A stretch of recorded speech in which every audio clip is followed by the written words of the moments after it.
بسم الله الرحمن الرحيم. الرحمن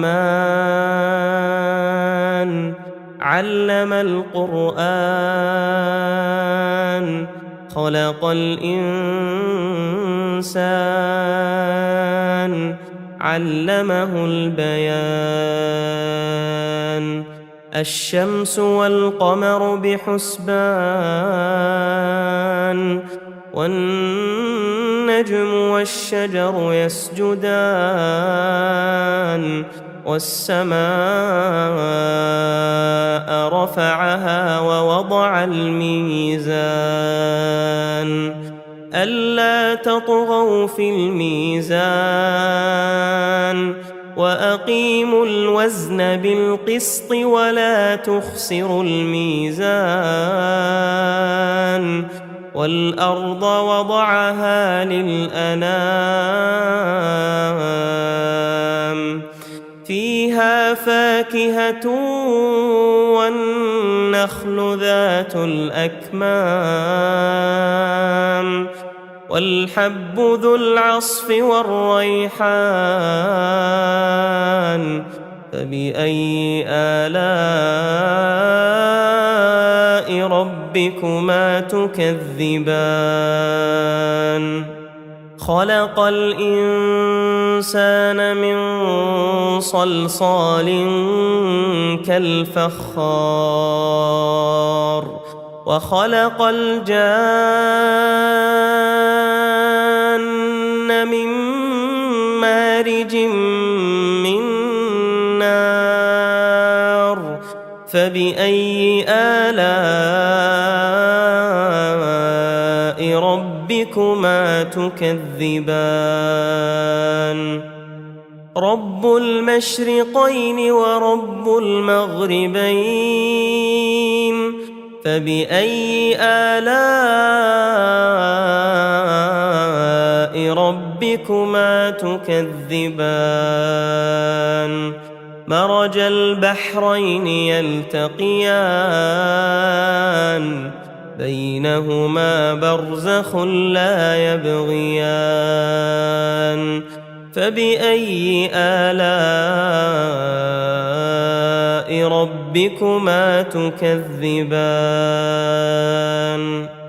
يخرج منهما اللؤلؤ والمرجان فبأي آلاء ربكما تكذبان وله الجوار المنشآت في البحر كالأعلام فبأي آلاء ربكما تكذبان كل من عليها فان ويبقى وجه ربك ذو الجلال والإكرام فبأي آلاء ربكما تكذبان يسأله من في السماوات والأرض كل يوم هو في شأن فبأي آلاء ربكما تكذبان سنفرغ لكم أيها الثقلان فبأي آلاء ربكما تكذبان يا معشر الجن والإنس إن استطعتم أن تنفذوا من أقطار السماوات والأرض فانفذوا لا تنفذون إلا بسلطان فبأي آلاء ربكما تكذبان يرسل عليكما شواظ من نار ونحاس فلا تنتصران فبأي آلاء ربكما تكذبان فإذا انشقت السماء فكانت وردة كالدهان فبأي آلاء ربكما تكذبان فيومئذ لا يسأل عن ذنبه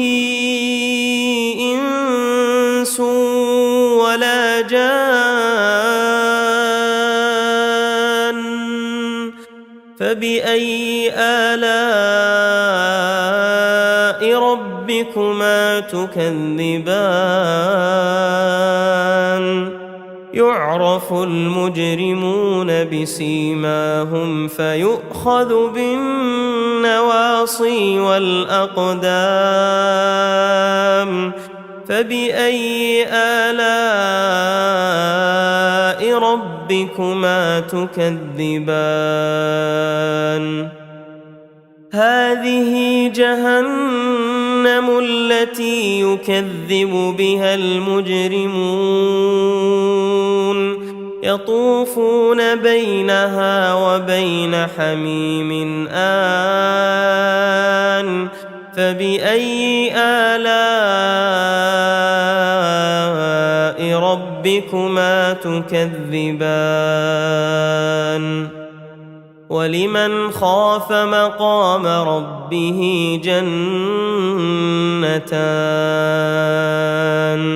فبأي آلاء ربكما تكذبان ذواتا أفنان فبأي آلاء ربكما تكذبان فيهما عينان تجريان فبأي آلاء ربكما تكذبان فيهما من كل فاكهة زوجان فبأي آلاء ربكما تكذبان متكئين على فرش بطائنها من استبرق وجنى الجنتين دان فبأي آلاء ربكما تكذبان فيهن قاصرات الطرف لم يطمثهن إنس قبلهم ولا جان فبأي آلاء ربكما تكذبان كأنهن الياقوت والمرجان فبأي آلاء ربكما تكذبان هل جزاء الإحسان إلا الإحسان فبأي آلاء ربكما تكذبان ومن دونهما جنتان فبأي آلاء ربكما تكذبان مدهامتان فبأي آلاء ربكما تكذبان فيهما عينان نضاختان فبأي آلاء ربكما تكذبان فيهما فاكهة ونخل ورمان فبأي آلاء ربكما تكذبان فيهن خيرات حسان فبأي آلاء ربكما تكذبان حور مقصورات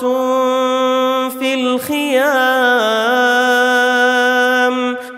فبأي آلاء ربكما تكذبان لم يطمثهن إنس قبلهم ولا جان فبأي آلاء ربكما تكذبان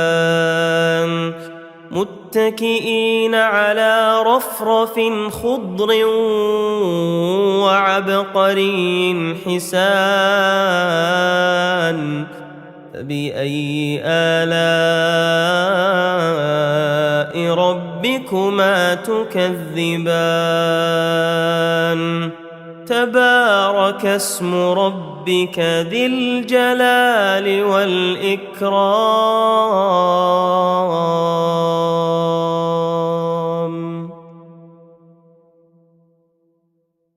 بسم الله الرحمن الرحيم ياسين والقرآن الحكيم إنك لمن المرسلين على صراط مستقيم تنزيل العزيز الرحيم لتنذر قوما ما أنذر آباؤهم فهم غافلون لقد حق القول على أكثرهم فهم لا يؤمنون إنا جعلنا في أعناقهم أغلالا فهي إلى الأذقان فهم مقمحون وجعلنا من بين أيديهم سدا ومن خلفهم سدا فأغشيناهم فهم لا يبصرون وسواء عليهم أأنذرتهم أم لم تنذرهم لا يؤمنون إنما تنذر من اتبع الذكر وخشي الرحمن بالغيب فبشره بمغفرة وأجر كريم إنا نحن نحيي الموتى ونكتب ما قدموا وآثارهم وكل شيء أحصيناه في إمام مبين واضرب لهم مثلا أصحاب القرية إذ جاءها المرسلون إذ أرسلنا إليهم 2 فكذبوهما فعززنا ب3 فقالوا إنا إليكم مرسلون قالوا ما أنتم إلا بشر مثلنا وما أنزل الرحمن من شيء إن أنتم إلا تكذبون قالوا ربنا يعلم إنا إليكم لمرسلون وما علينا إلا البلاغ المبين قالوا إنا تطيرنا بكم لئن لم تنتهوا لنرجمنكم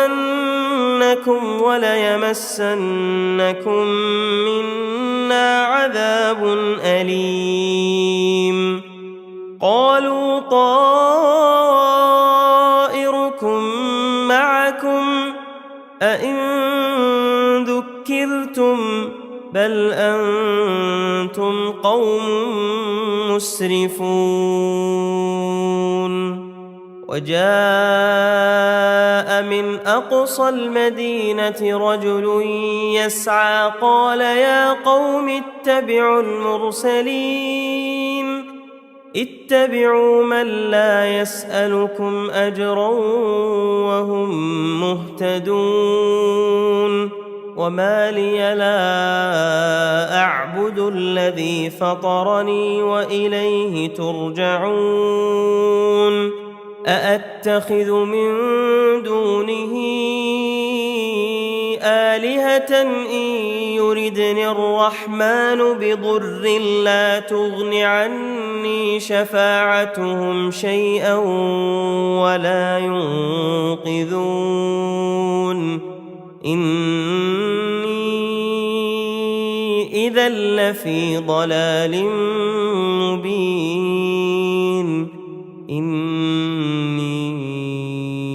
آمنت بربكم فاسمعون قيل ادخل الجنة قال يا ليت قومي يعلمون بما غفر لي ربي وجعلني من المكرمين وما أنزلنا على قومه من بعده من جند من السماء وما كنا منزلين إن كانت إلا صيحة واحدة فإذا هم خامدون يا حسرة على العباد ما يأتيهم من رسول إلا كانوا به يستهزئون ألم يروا كم أهلكنا قبلهم من القرون أنهم إليهم لا يرجعون وإن كل لما جميع لدينا محضرون وآية لهم الأرض الميتة أحييناها وأخرجنا منها حبا فمنه يأكلون وجعلنا فيها جنات من نخيل وأعناب وفجرنا فيها من العيون ليأكلوا من ثمره وما عملته أيديهم أفلا يشكرون سبحان الذي خلق الأزواج كلها مما تنبت الأرض ومن أنفسهم ومما لا يعلمون وآية لهم الليل نسلخ منه النهار فإذا هم مظلمون والشمس تجري لمستقر لها ذلك تقدير العزيز العليم والقمر قدرناه منازل حتى عاد كالعرجون القديم لا الشمس ينبغي لها أن تدرك القمر ولا الليل سابق النهار وكل في فلك يسبحون وآية لهم أنا حملنا ذريتهم في الفلك المشحون وخلقنا لهم من مثله ما يركبون وإن نشأ نغرقهم فلا صريخ لهم ولا هم ينقذون إلا رحمة منا ومتاعا إلى حين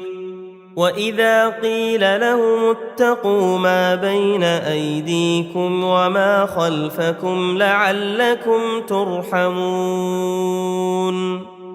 وما تأتيهم من آية من آيات ربهم إلا كانوا عنها معرضين وإذا قيل لهم أنفقوا مما رزقكم الله قال الذين كفروا للذين آمنوا أنطعم من لو يشاء الله أطعمه إن أنتم إلا في ضلال مبين ويقولون متى هذا الوعد إن كنتم صادقين ما ينظرون إلا صيحة واحدة تأخذهم وهم يخصمون فلا يستطيعون توصية ولا إلى أهلهم يرجعون ونفخ في الصور فإذا هم من الأجداث إلى ربهم ينسلون قالوا يا ويلنا من بعثنا من مرقدنا هذا ما وعد الرحمن وصدق المرسلون إن كانت إلا صيحة واحدة فإذا هم جميع لدينا محضرون فاليوم لا تظلم نفس شيئا ولا تجزون إلا ما كنتم تعملون إن أصحاب الجنة اليوم في شغل فاكهون هم وأزواجهم في ظلال على الأرائك متكئون لهم فيها فاكهة ولهم ما يدعون سلام قولا من رب رحيم وامتازوا اليوم أيها المجرمون ألم أعهد إليكم يا بني آدم ألا تعبدوا الشيطان إنه لكم عدو مبين وأن اعبدوني هذا صراط مستقيم ولقد أضل منكم جبلا كثيرا أفلم تكونوا تعقلون هذه جهنم التي كنتم توعدون اصلوها اليوم بما كنتم تكفرون اليوم نختم على أفواههم وتكلمنا أيديهم وتشهد أرجلهم بما كانوا يكسبون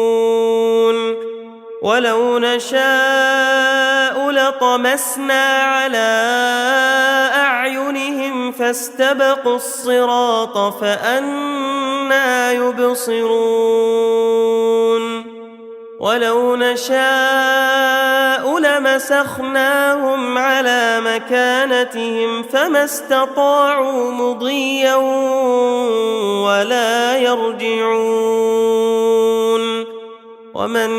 نعمره ننكسه في الخلق أفلا يعقلون وما علمناه الشعر وما ينبغي له إن هو إلا ذكر وقرآن مبين لينذر من كان حيا ويحق القول على الكافرين أولم يروا أنا خلقنا لهم مما عملت أيدينا أنعاما فهم لها مالكون وذللناها لهم فمنها ركوبهم ومنها يأكلون ولهم فيها منافع ومشارب أفلا يشكرون واتخذوا من دون الله آلهة لعلهم ينصرون لا يستطيعون نصرهم وهم لهم جند محضرون فلا يحزنك قولهم إنا نعلم ما يسرون وما يعلنون أولم ير الإنسان أنا خلقناه من نطفة فإذا هو خصيم مبين وضرب لنا مثلا ونسي خلقه قال من يحيي العظام وهي رميم قل يحييها الذي أنشأها أول مرة وهو بكل خلق عليم الذي جعل لكم من الشجر الأخضر نارا فإذا أنتم منه توقدون أوليس الذي خلق السماوات والأرض بقادر على أن يخلق مثلهم بلى وهو الخلاق العليم إنما أمره إذا أراد شيئا أن يقول له كن فيكون فسبحان الذي بيده ملكوت كل شيء وإليه ترجعون.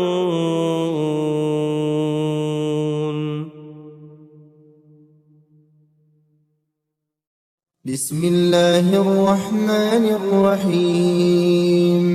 إذا وقعت الواقعة ليس لوقعتها كاذبة خافضة رافعة. إذا رجت الأرض رجا وبست الجبال بسا فكانت هباء منبثا وكنتم أزواجا ثلاثة فأصحاب الميمنة ما أصحاب الميمنة وأصحاب المشأمة ما أصحاب المشأمة والسابقون السابقون أولئك المقربون في جنات النعيم. ثلة من الأولين وقليل من الآخرين على سرر موضونة متكئين عليها متقابلين يطوف عليهم ولدان مخلدون بأكواب وأباريق وكأس من معين لا يصدعون عنها ولا ينزفون وفاكهة مما يتخيرون ولحم طير مما يشتهون وحور عين كأمثال اللؤلؤ المكنون جزاء بما كانوا يعملون لا يسمعون فيها لغوا ولا تأثيما إلا قيلا سلاما سلاما. وأصحاب اليمين ما أصحاب اليمين في سدر مخضود وطلح منضود وظل ممدود وماء مسكوب وفاكهة كثيرة لا مقطوعة ولا ممنوعة وفرش مرفوعة إنا أنشأناهن إنشاء فجعلناهن أبكارا عربا أترابا. لأصحاب اليمين ثلة من الأولين وثلة من الآخرين. وأصحاب الشمال ما أصحاب الشمال في سموم وحميم وظل من يحموم لا بارد ولا كريم إنهم كانوا قبل ذلك مترفين وكانوا يصرون على الحنث العظيم وكانوا يقولون أئذا متنا وكنا ترابا وعظاما أئنا لمبعوثون أوآباؤنا الأولون قل إن الأولين والآخرين لمجموعون إلى ميقات يوم معلوم ثم إنكم أيها الضالون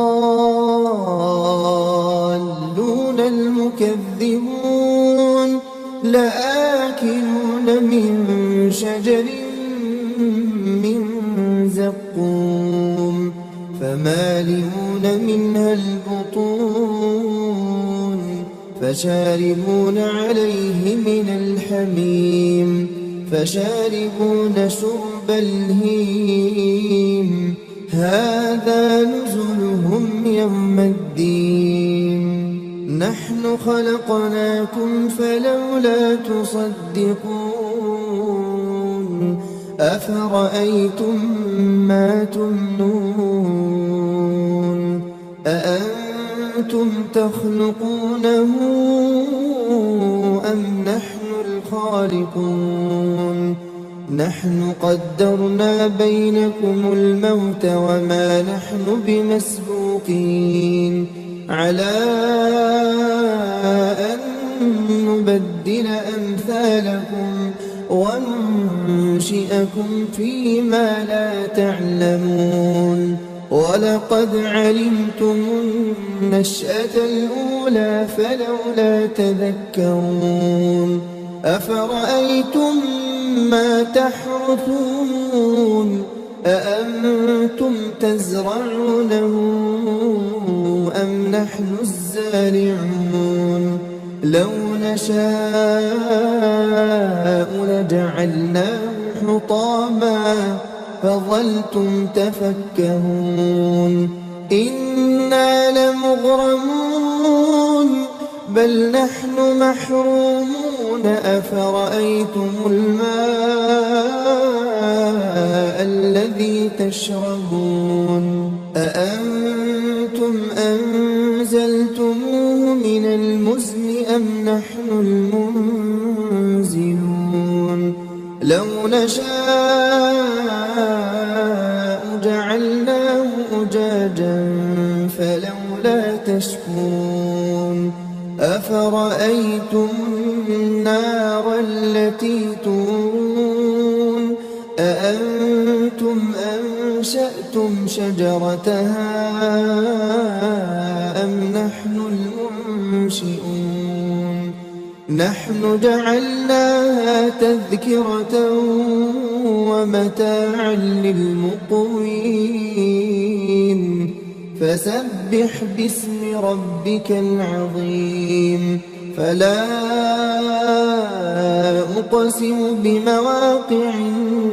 النجوم وإنه لقسم لو تعلمون عظيم إنه لقرآن كريم في كتاب مكنون لا يمسه إلا المطهرون تنزيل من رب العالمين أفبهذا الحديث أنتم مدهنون وتجعلون رزقكم أنكم تكذبون فلولا إذا بلغت الحلقوم وأنتم حينئذ تنظرون ونحن أقرب إليه منكم ولكن لا تبصرون فلولا إن كنتم غير مدينين ترجعونها إن كنتم صادقين فأما إن كان من المقربين فروح وريحان وجنة نعيم وأما إن كان من أصحاب اليمين فسلام لك من أصحاب اليمين وأما إن كان من المكذبين الضالين فنزل من حميم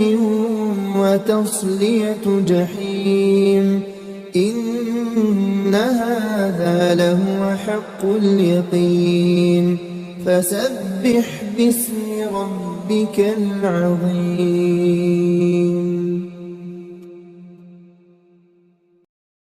بسم الله الرحمن الرحيم. تبارك الذي بيده الملك وهو على كل شيء قدير. الذي خلق الموت والحياة ليبلوكم أيكم أحسن عملا وهو العزيز الغفور. الذي خلق 7 سماوات طباقا ما ترى في خلق الرحمن من تفاوت فارجع البصر هل ترى من فطور ثم ارجع البصر كرتين ينقلب إليك البصر خاسئا وهو حسير. ولقد زينا السماء الدنيا بمصابيح وجعلناها رجوما للشياطين وأعتدنا لهم عذاب السعير. وللذين كفروا بربهم عذاب جهنم وبئس المصير. إذا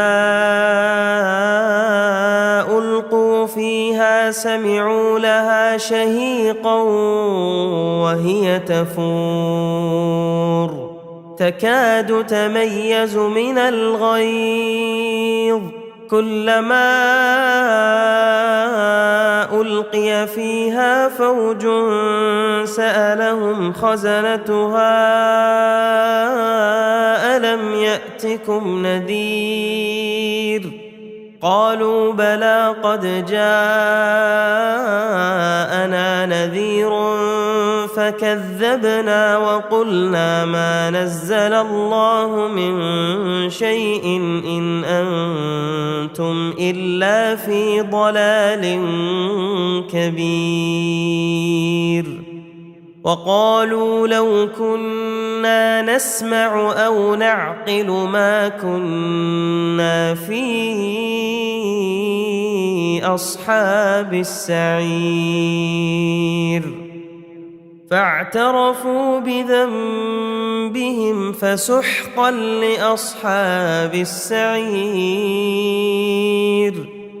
إن الذين يخشون ربهم بالغيب لهم مغفرة وأجر كبير. وأسروا قولكم أو اجهروا به إنه عليم بذات الصدور. ألا يعلم من خلق وهو اللطيف الخبير. هو الذي جعل لكم الأرض ذلولا فامشوا في مناكبها وكلوا من رزقه وإليه النشور. أأمنتم من في السماء أن يخسف بكم الأرض فإذا هي تمور أم أمنتم من في السماء أن يرسل عليكم حاصبا فستعلمون كيف نذير. ولقد كذب الذين من قبلهم فكيف كان نكير. أولم يروا إلى الطير فوقهم صافات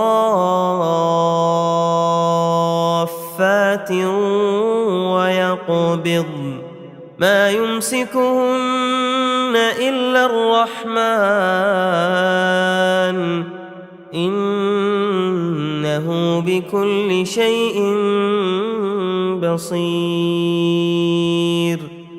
أمن هذا الذي هو جند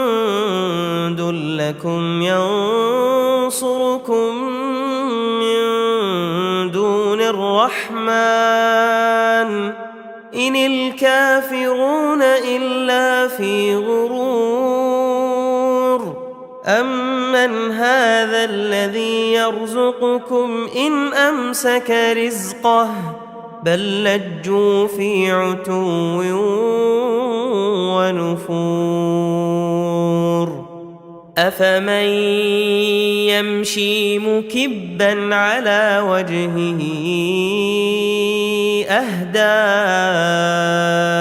أمن يمشي سويا على صراط مستقيم قل هو الذي أنشأكم وجعل لكم السمع والأبصار والأفئدة قليلا ما تشكرون قل هو الذي ذرأكم في الأرض وإليه تحشرون ويقولون متى هذا الوعد إن كنتم صادقين قل إنما العلم عند الله وإنما أنا نذير مبين فلما رأوه زلفة سيئت وجوه الذين كفروا وقيل هذا الذي كنتم به تدعون قل أرأيتم إن أهلكني الله ومن معي أو رحمنا فمن يجير الكافرين من عذاب أليم قل هو الرحمن آمنا به وعليه توكلنا فستعلمون من هو في ضلال مبين قل أرأيتم إن أصبح ماؤكم غورا فمن يأتيكم